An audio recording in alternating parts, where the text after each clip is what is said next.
भाजपा जीत रहा है दादा, भाजपा जीत रहा है। अभी जो रिजल्ट है दोस्तों, आखिर मोदी शाह के अश्वमेध घोड़े को दीदी भी नहीं रोक पाई।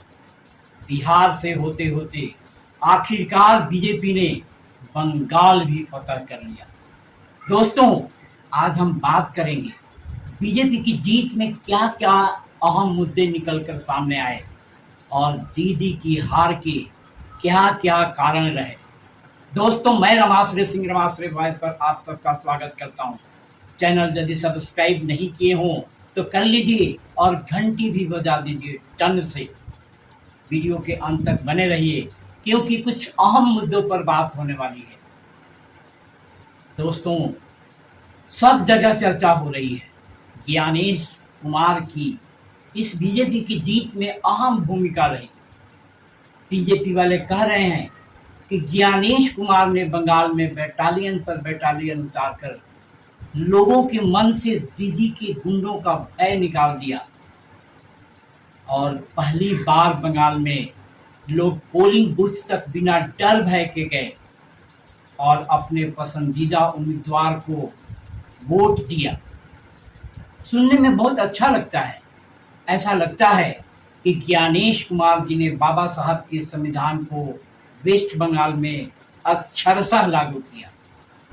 इस आड़ में इस बात को किनारे लगाने की कोशिश हर तरफ तथाकथित बुद्धिजीवियों द्वारा हो रही है कि ज्ञानेश कुमार ही नहीं, सुप्रीम कोर्ट तक की गठजोड़ ने भारत के संविधान पर इतना बड़ा कुठाराघात किया कि 27 लाख बंगालियों को वोट ही नहीं देने दिया, यानी वोट देने के अधिकार से वंचित कर दिया।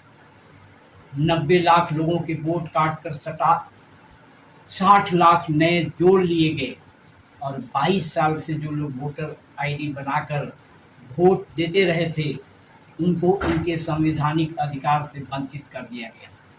मान लो कल 27 लाख वाले वोटर सही पाए जाते हैं तो चुनाव आयोग इस चुनाव को रद्द कर फिर से चुनाव कराएगा? बिल्कुल नहीं।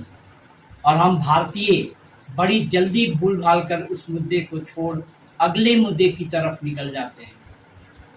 पिछले 12 सालों से ईवीएम पर उंगली उठ रही है। लोग सुप्रीम कोर्ट तक भी पहुंचे, लेकिन क्या हुआ? सुप्रीम कोर्ट यह कहकर निकल जाता है कि इस तरह की बातें लोकतंत्र के लिए खतरनाक है, लोगों का विश्वास चुनाव से उठ जाएगा। मेरा कहना है कि क्या ये विपक्षी पार्टियां जो हारने के बाद कुछ दिन तक विलाप करती दिखती हैं, कभी इस मुद्दे को देशव्यापी मुद्दा बनाती हैं? कितने लोग सुप्रीम कोर्ट के सामने जाकर के धरना प्रदर्शन करते हैं? नहीं ना।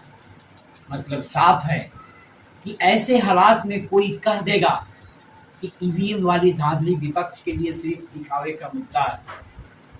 250 बटालियन लगाना, बाहर से ऑब्जर्वर बुलाना, वोट काउंटिंग में देरी करवाना और दिल्ली से अपने मन मुताबिक काउंटिंग सुपरवाइजर लगाना, ये सब बीजेपी के जीतने के हथकंडे बताए जा रहे हैं। मैं यहाँ विपक्ष की हार में उनकी खुद की भूमिका क्या है उस बात की तरफ इशारा करना चाहता हूँ। ये तथाकथित इंडी गठबंधन के सभी नेता राहुल, अखिलेश, स्टालिन, ममता और हमारे पलटू चाचा, इन सबको प्रधानमंत्री बनना है। अब सब तो बन नहीं सकते, फिर ये सब एक साथ होते हुए भी एक दूसरे के पैर काटने में लगे हुए हैं। मैं 100% आश्वस्त हूँ कि आज बीजेपी से ज़्यादा खुश कांग्रेस खेमा होगा, क्योंकि यही क्षेत्रीय पार्टियां हैं जिनकी वजह से कांग्रेस 12 सालों से सत्ता से दूर है। इस बार स्टालिन और ममता नप गए, पिछली बार लालू के लाल और पलटू चाचा नाप दिए गए। ले देकर बीजेपी के विपक्ष में कोई खड़ा ही नहीं है। नहीं तो 2024 में जिस तरह हमारे बिहार वाले चाचा आगे बढ़े थे, बीजेपी सरकार उखड़ गई होती। ममता क्या, देश में हर विपक्षी पार्टियों की सरकारों के उखड़ने का कारण है देशवासियों का अफीमची हो जाना। आप लोग समझदार हैं, यहाँ भांत भांत के अफीमी डोज दिए जाते हैं। देशवासियों की सोच को 5 किलो राशन तक सीमित करके रख दिया गया है। 5 किलो राशन ले लो, अस्पताल जाने के लिए आयुष्मान ले लो, अरे हरे राम हरे कृष्णा करते हो। एक तरह से जनता दास मुल्का वाले रास्ते पर चल निकली है। पंछी करे न चाकरी, अजगर करे न काम, दास मुल्का कह गए सबके दाता राम। अंत में मैं यही कहूँगा कि बीजेपी ऐसे ही नहीं जीतती है। बीजेपी किसी भी कोने को बिना एड्रेस किए नहीं छोड़ती। बीजेपी आरएसएस के लोग दिन रात मेहनत करते हैं, 5 साल मेहनत करते हैं, और मेहनत किस तरह की है वो आप समझिए। बीजेपी के पास संसाधन है। अश्वमेध वाला घोड़ा जल्दी ही यूपी पहुंचने वाला है। मुलायम के अखिलेश को भी अभी हर तरह से लग जाना होगा, और लड़ाई अब बीच बीच की नहीं बची है, आर पार की है। अब वो नहीं चलेगा जैसे हमारे बिहार में कहावत है, कुतवा मीठ भतरो मीठ, क्रिया के कर खाई। दोस्तों, अभी मेरे जहन में कुछ प्रश्न तैर रहे हैं। मैं चाहूँगा कि आप सब कमेंट बॉक्स में उसका उत्तर दें।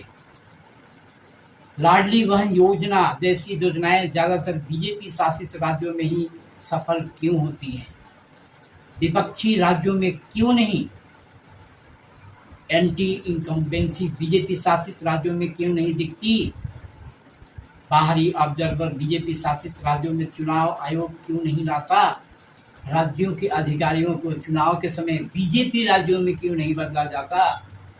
बंगाल में रेप कांड से महिलाएं दहल जाती हैं और बीजेपी को वोट करती हैं, लेकिन हाथरस, उन्नाव, अंकिता भंडारी जैसे मामलों पर उनकी सोच कहाँ चली जाती है? दोस्तों, ज़रूर कमेंट करें। तब तक के लिए जय भीम, जय जोहार, जय भारत।